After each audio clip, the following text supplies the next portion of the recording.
नमस्कार। आज बात करते हैं हमारे शिक्षक ऐप की। एक ऐसा ऐप जिसे बनाया तो गया था टीचर्स की मदद के लिए, लेकिन बहुत जल्द ही ये ऐप तकनीकी गड़बड़ियों और डेटा सिक्योरिटी से जुड़े गंभीर सवालों में घिर गया। चलिए देखते हैं कि कैसे एक मददगार डिजिटल टूल एक बड़े विवाद की वजह बन गया। सबसे पहले जरा इस आंकड़े पर गौर कीजिए। 4 लाख। जी हाँ, मध्य प्रदेश के करीब करीब 4 लाख टीचर्स और स्टाफ के लिए इस ऐप को इस्तेमाल करना जरूरी कर दिया गया था। तो ये कहानी सिर्फ एक ऐप की नहीं है, बल्कि उन 4 लाख लोगों की डेटा और उनकी प्राइवेसी की भी है। तो ये ऐप था क्या? इसका नाम था हमारे शिक्षक, और इसका मकसद था टीचर्स और एजुकेशन डिपार्टमेंट के बीच एक डिजिटल पुल बनाना। वादा ये था कि अटेंडेंस लगाना हो, छुट्टी की अर्जी देनी हो या सैलरी स्लिप देखनी हो, सब कुछ बस एक क्लिक पर हो जाएगा। इसे एक वन स्टॉप सोल्यूशन की तरह पेश किया गया था। मतलब अब सारे प्रशासनिक काम, कागज पत्तर का झंझट खत्म और लाखों सरकारी टीचर्स की जिंदगी आसान। सुनने में तो ये बहुत अच्छा लगता है ना? लेकिन जैसा अक्सर होता है, ये डिजिटल सपना बहुत जल्द ही टूटने लगा। जिन टीचर्स ने शुरुआत में ऐप को इस्तेमाल करना शुरू किया, उन्हें कई बड़ी दिक्कतों का सामना करना पड़ा, और यहीं से इसकी नींव हिलने लगी। और इसका पहला सबूत मिला ऐप स्टोर पर, जहां आमतौर पर ऐप्स की एवरेज रेटिंग 4.5 स्टार होती है। वहीं 3000 से ज्यादा रिव्यूज के बाद भी हमारे शिक्षक ऐप सिर्फ 3.3 स्टार पर अटका हुआ था। ये अपने आप में एक बड़ा सिग्नल था। और शिकायतें भी छोटी मोटी नहीं थीं। पहली बात, फेस वेरिफिकेशन के लिए कैमरा ही उल्टा था। सोचिए जरा, अगस्त 2023 में ऐप आया और उसके बाद से कोई अपडेट ही नहीं। सपोर्ट के लिए दिए गए ईमेल पर कोई जवाब नहीं मिलता था, और ऐप में आमतौर पर ग्लिच और परेशानियां बनी रहती थी। अब जरा इस सिचुएशन को इमेजिन कीजिए। अटेंडेंस लगानी है, आप दाईं तरफ मुड़ते हैं तो आपकी इमेज बाईं तरफ भागती है, और बाईं तरफ मुड़ते हैं तो दाईं तरफ। इस उल्टे कैमरे ने एक बेहद आसान से काम को रोज की सिरदर्दी बना दिया था।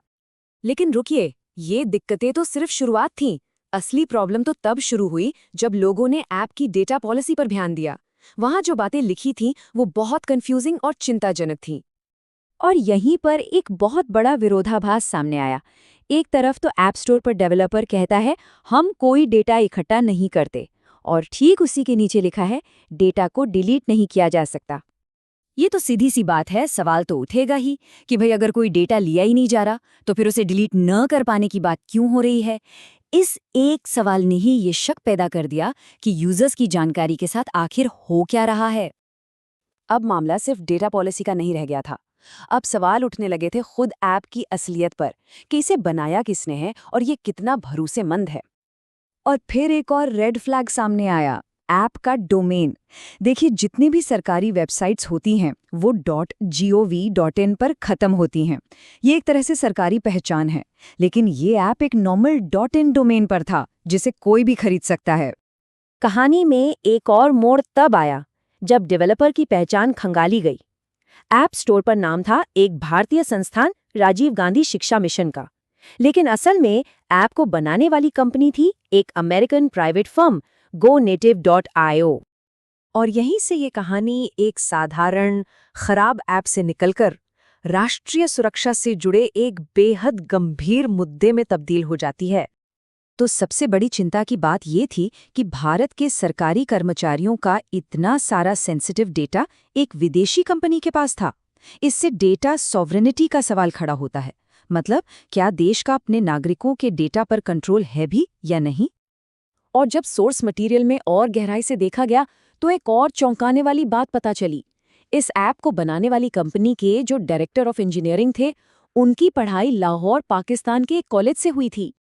बस इसी जानकारी के बाद कई बड़े और गंभीर सवाल उठ खड़े हुए, जैसे क्या सरकार ने इस डेवलपर की कोई सिक्योरिटी चेकिंग की थी? 4 लाख सरकारी कर्मचारियों के डेटा का असली कंट्रोल किसके हाथ में है?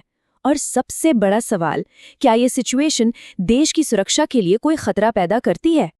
तो अगर पूरी कहानी को एक लाइन में देखें तो ये कुछ ऐसी है। शुरुआत हुई एक खराब ग्लिच वाले ऐप से, फिर सामने आई एक कंफ्यूजिंग डेटा पॉलिसी, उसके बाद ऐप के असली डेवलपर और डोमेन पर सवाल उठे, और आखिर में मामला राष्ट्रीय सुरक्षा की चिंताओं तक जा पहुंचा। ये पूरी कहानी हमें एक बहुत ज़रूरी सवाल पर सोचने के लिए मजबूर करती है। जब हम डिजिटलाइजेशन की तरफ इतनी तेज़ी से बढ़ रहे हैं, तो क्या हम सुरक्षा के जोखिमों को नज़रअंदाज कर रहे हैं? और अगर हाँ, तो इस तरक्की की असली कीमत क्या है?